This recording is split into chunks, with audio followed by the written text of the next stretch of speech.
the persecution of Christians is not just a thing of the past, it is still very much alive today in many parts of the world. Throughout history, millions of Christians have suffered for their faith, and despite living in an era where freedom of religion is a fundamental right in many nations, believers in certain countries continue to face extreme violence and oppression. The stories of these Christians are often hidden, and their struggles remain largely unknown to the wider world. Yet, the bravery and unshakable faith of those who face persecution for their beliefs serve as a powerful testimony to the strength of Christianity in the face of unimaginable hardship. One of the greatest struggles that many Christians face today is the lack of religious freedom. While some countries have laws that protect the right to worship freely, others have laws that severely restrict or outright forbid Christianity, forcing believers to practice their faith in secrecy. In these countries, owning a Bible, praying in public, or even professing one's Christian faith can lead to severe punishment, including imprisonment, torture, and even death. In regions where Islam is the dominant religion, many Christians face the added threat of violence at the hands of extremist groups. These groups, such as Al-Shabaab in Somalia, the Taliban in Afghanistan, and Boko Haram in Nigeria, often impose a strict interpretation of Islamic law and view Christians as a threat to their power and influence.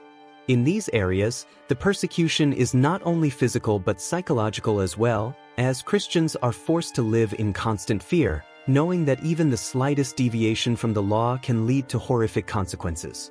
For example, in Somalia, where the Islamist militant group Al-Shabaab controls large portions of the country, Christians are forced to practice their faith in complete secrecy. The group has implemented a regime of terror, where any deviation from their strict interpretation of Sharia law is met with extreme brutality. The penalty for being caught with a Bible or for practicing Christianity in any visible way can be death. Christians in Somalia live in constant fear of discovery, knowing that even a simple act of prayer can result in their execution.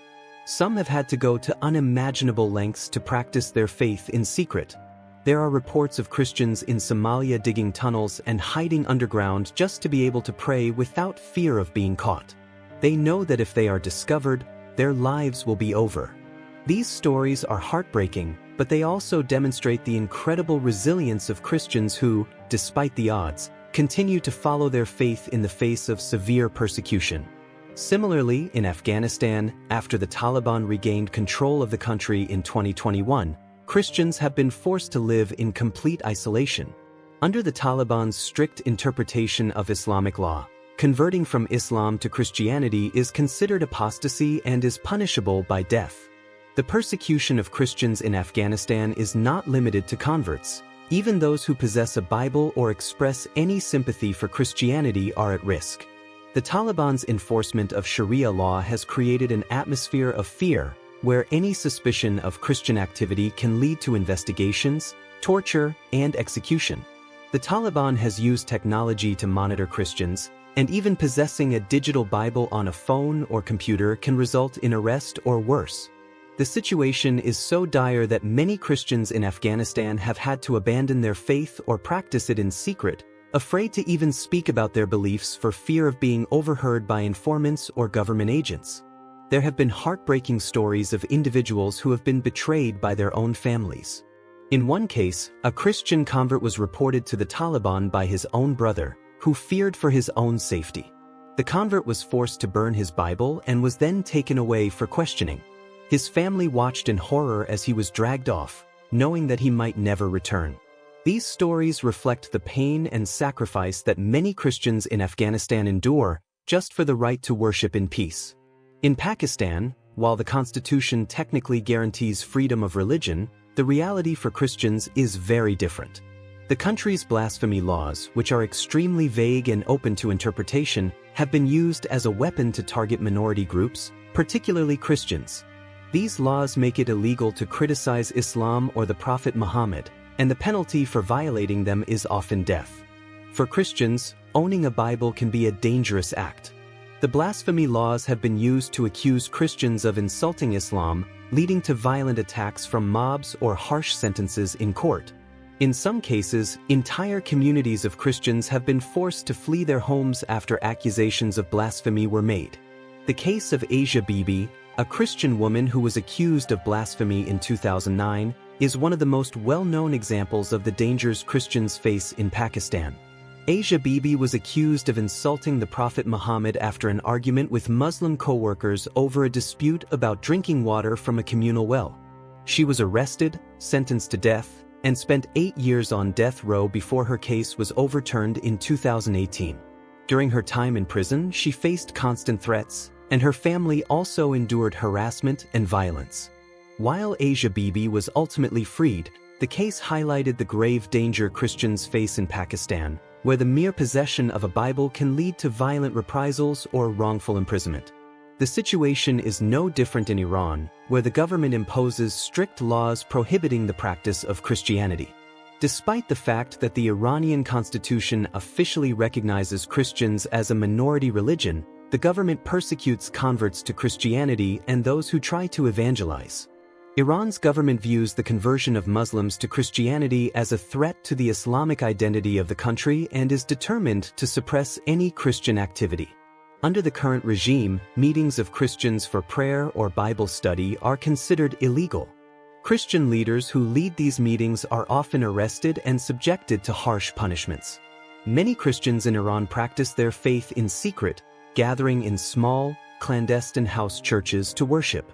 These house churches are raided by the government, and those found in attendance can be arrested, tortured, and even executed. One of the most tragic cases of Christian persecution in Iran involved a pastor who was arrested for leading a house church and distributing Bibles.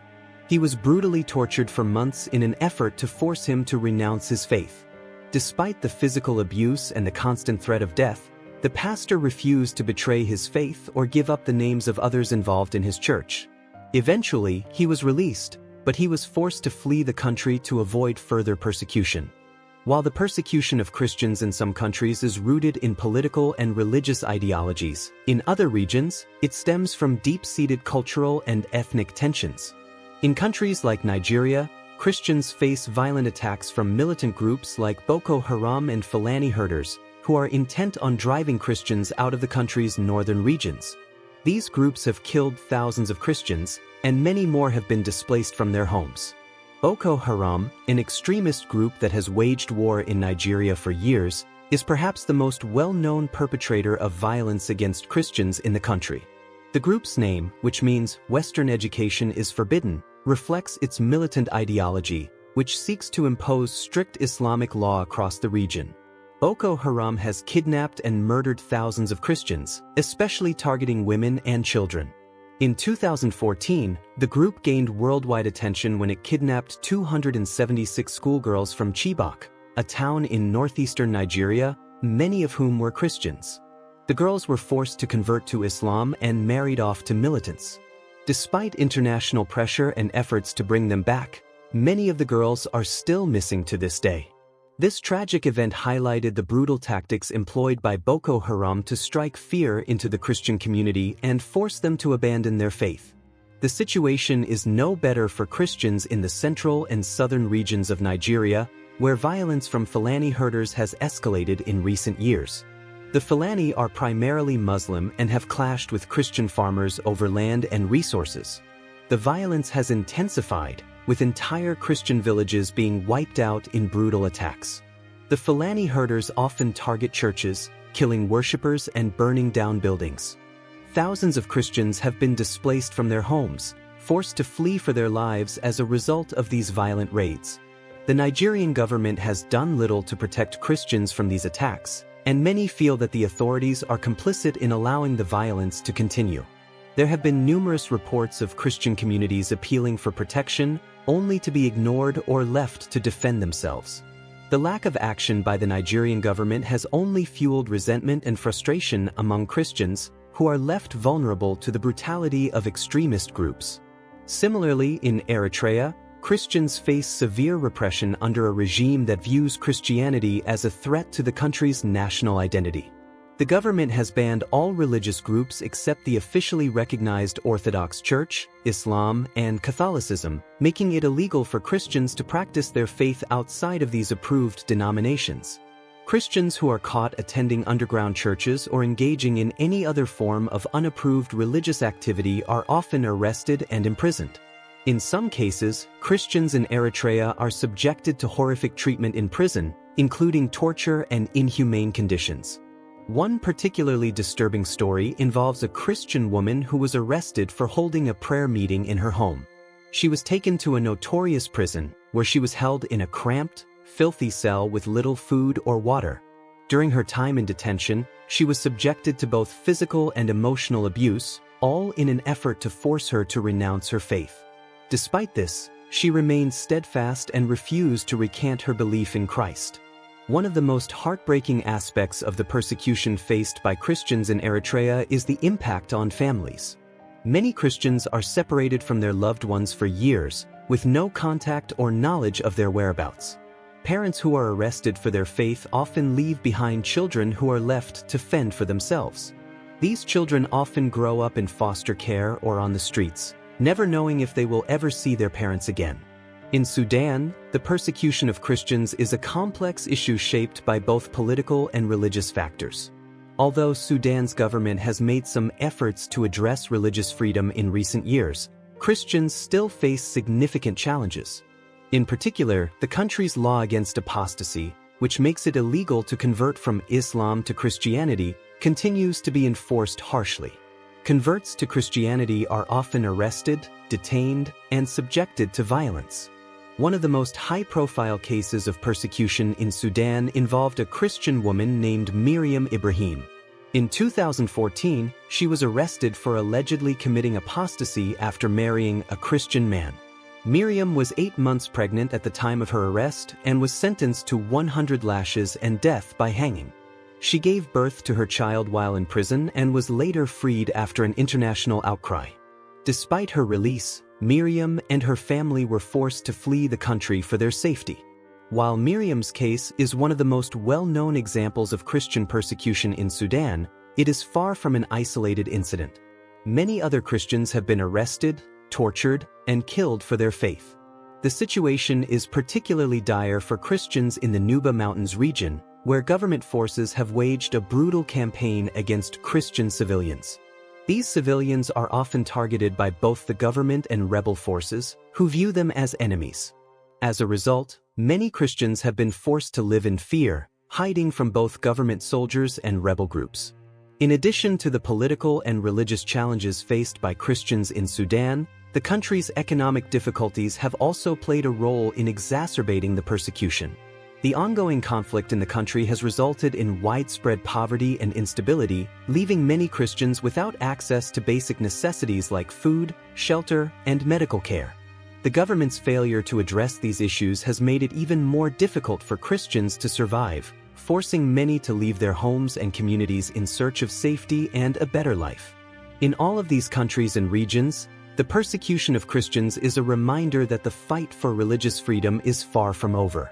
Christians around the world continue to suffer for their faith, yet their stories often go unnoticed by the wider world.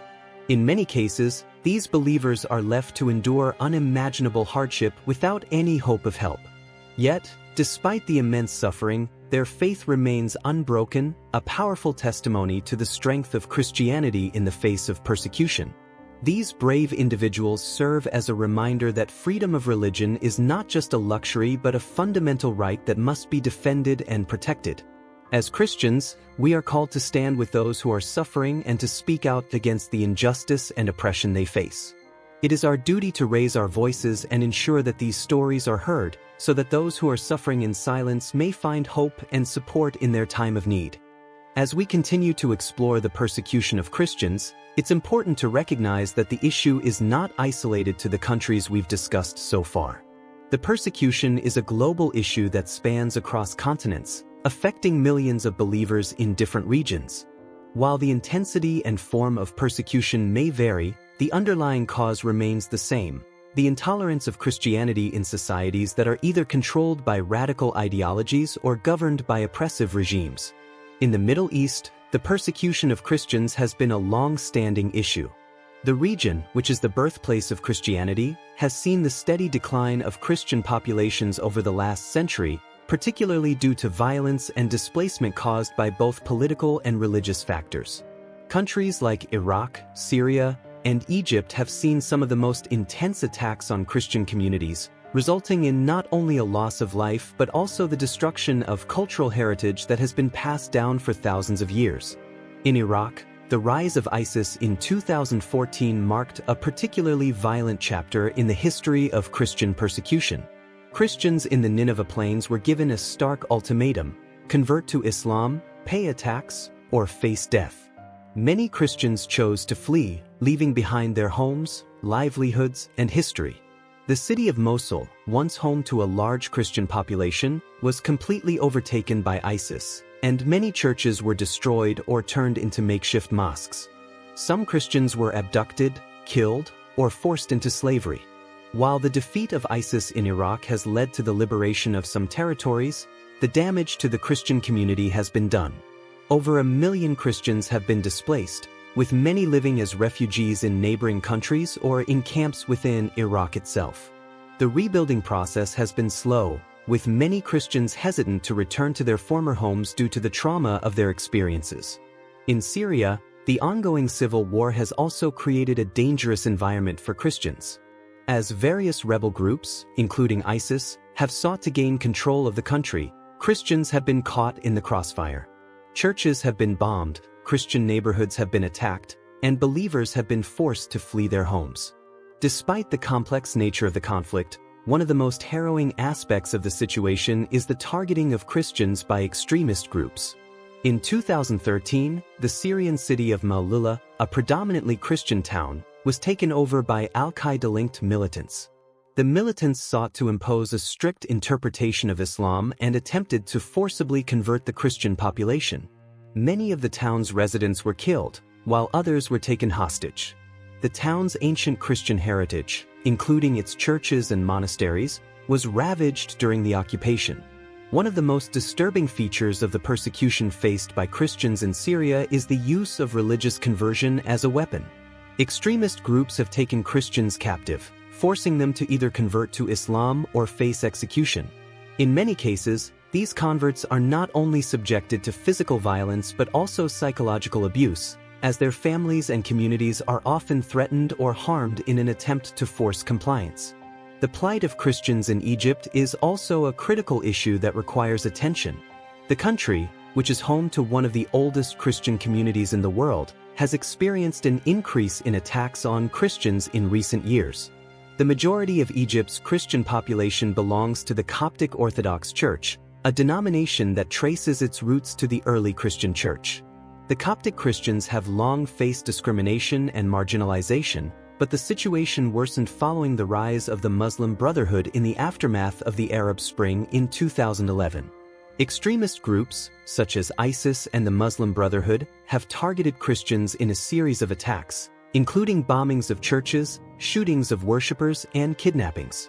The most infamous of these attacks occurred in 2017 when 2 ISIS suicide bombers targeted churches in Alexandria and Tanta, killing dozens of Christians during Palm Sunday services. The Egyptian government has responded to the persecution of Christians with a mixture of condemnation and inaction. While President Abdel Fattah el-Sisi has expressed concern over the targeting of Christians, the government has often been slow to take action against extremist groups and has failed to provide adequate protection for Christian communities.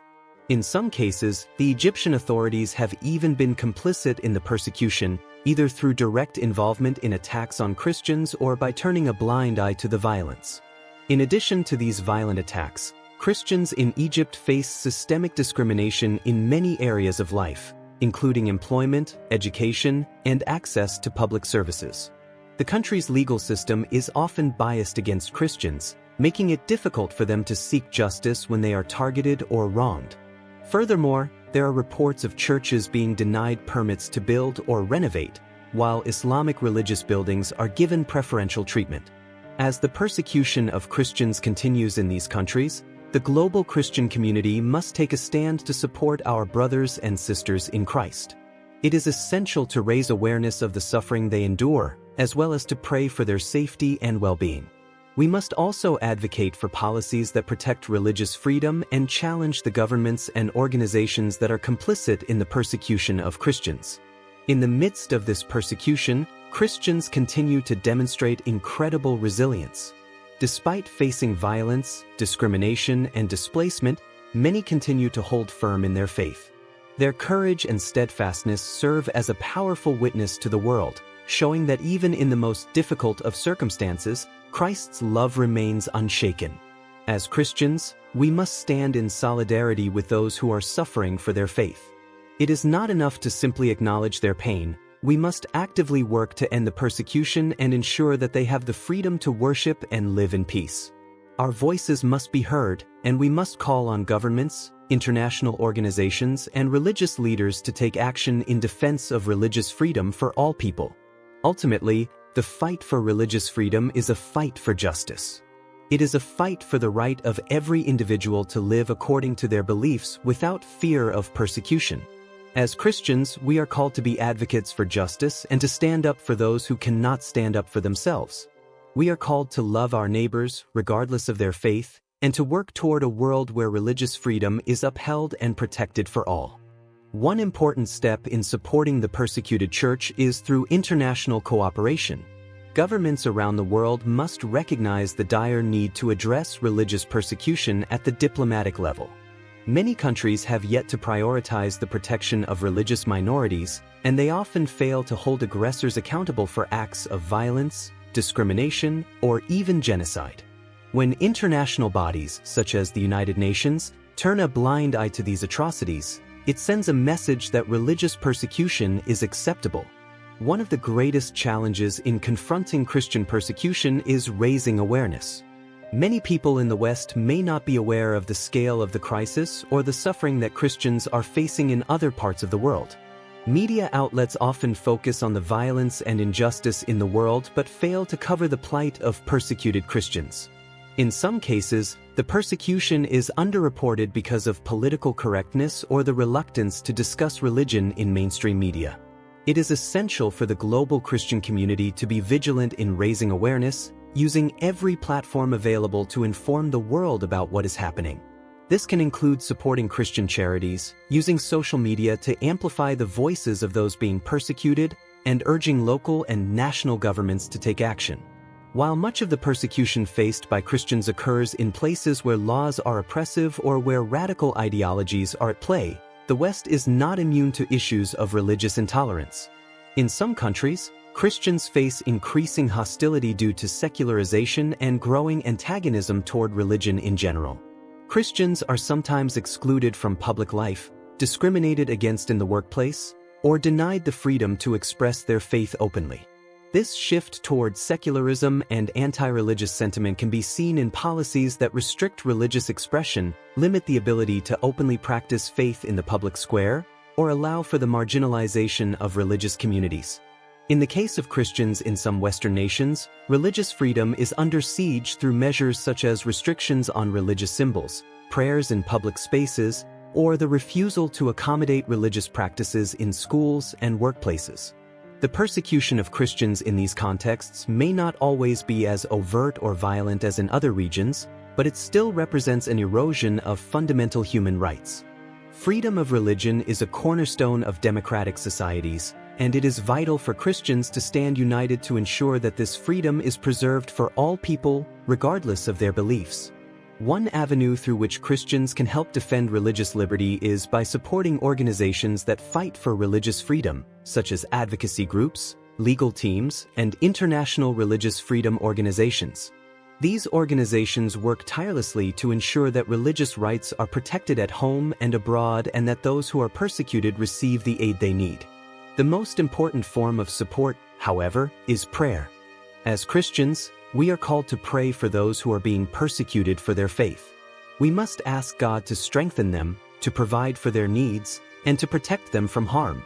Prayer can also lead to healing, both for individuals and for communities torn apart by violence and hatred.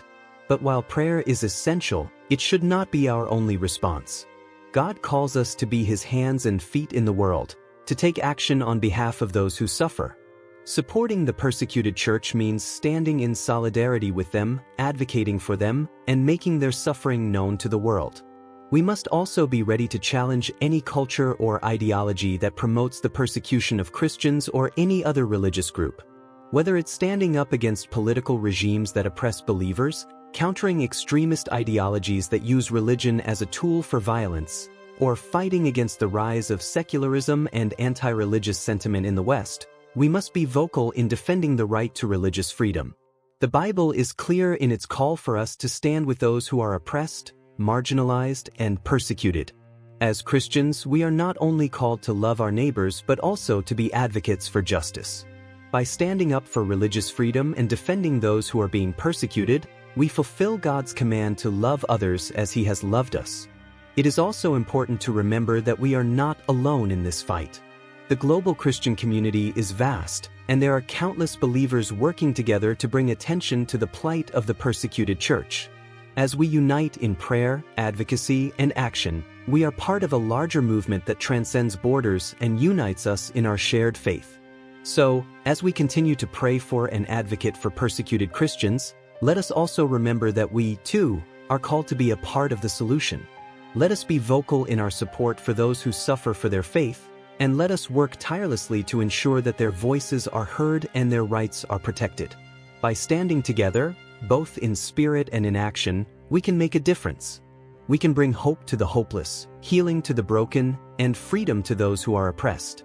Let us not forget that our brothers and sisters in Christ around the world need us, and that it is our responsibility to support and defend them in their time of need.